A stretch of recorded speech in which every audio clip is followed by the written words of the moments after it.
Here's the big challenge of life. You can have more than you've got because you can become more than you are.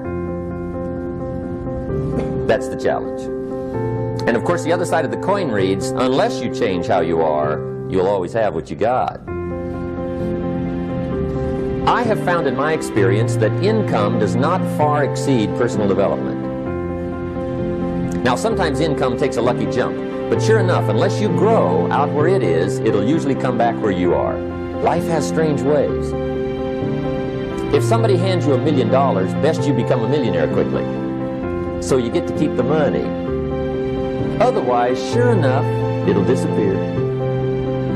Somebody once said, if you took all the money in the world, divided it up equally among everybody, it would soon all be back in the same pockets. Incredible.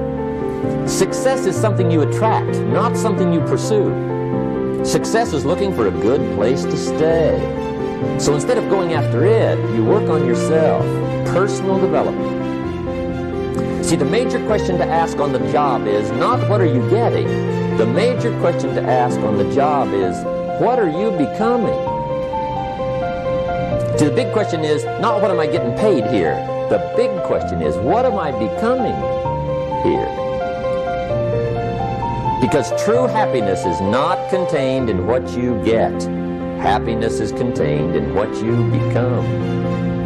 So that's our major subject for tonight, personal development. Of all the assignments Mr. Schoaf gave me at age 25, this was probably the most difficult. In fact, I'm still working on this one. I think it's an unending challenge to see what you can become. The next subject is called Basic Laws.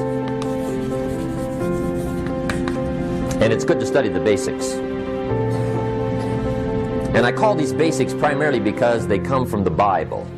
Now, I'm not a theologian or a minister, and that'll be apparent. But Mr. Schoaf taught me that the Bible was a good textbook for ideas and stories and success equations, how to live the better life. I found out that was true. He also taught me that the Bible is as practical as it is spiritual, and I found out that's true. If you look at your bank account and your income and you're not happy, there are several places in the Bible to check to see what the heck's wrong so you can make the changes. And we're going to cover some of those tonight, called basics. Okay, the next subject is my favorite, setting goals. Mr. Schoaf taught me how to set goals. What a favor that was. One morning at breakfast, shortly after I met him, he said, Jim, let me see your current list of goals and let's go over them and talk about them. He said, maybe that's the best way I can help you get a better direction started. And I said, I don't have a list. He said, well, is it out in the car or home somewhere? I said, no, sir. I don't have a list anywhere.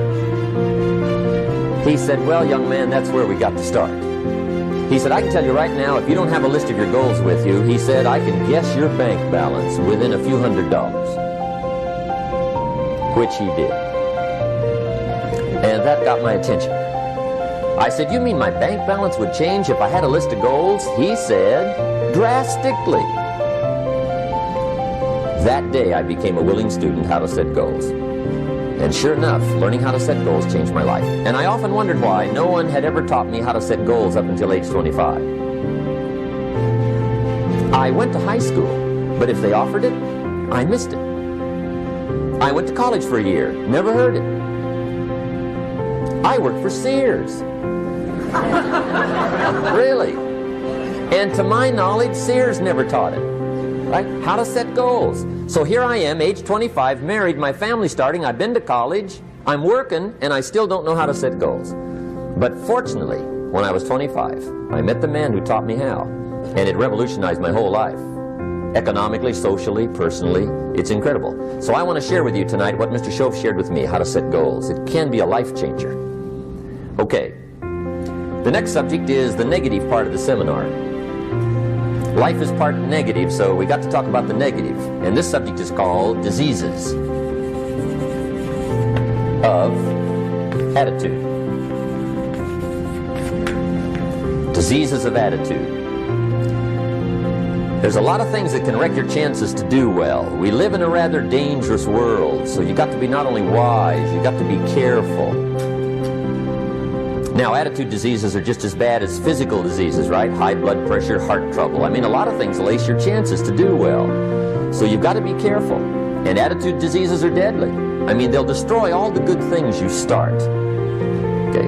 So we'll go through those attitude diseases, how to spot them, how to look for them, what they are, and the cure.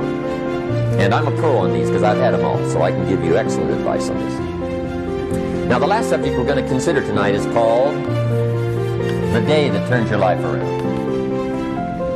The day that turns your life around. And under this subject, we're going to talk about the emotions that can change your life. Human beings are emotional creatures. And emotions are powerful for life change.